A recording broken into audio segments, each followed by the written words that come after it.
FTR の部品取りです。ドナー車。10年前はエンジンかかってたらしいです。これから FTR のエンジンを下ろします。ていうかもう下ろしてる途中です。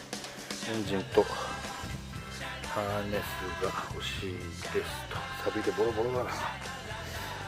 メーターも使おう。これかかるかな。ドナーです。マフラーもある。やんばるまで取りに来ました。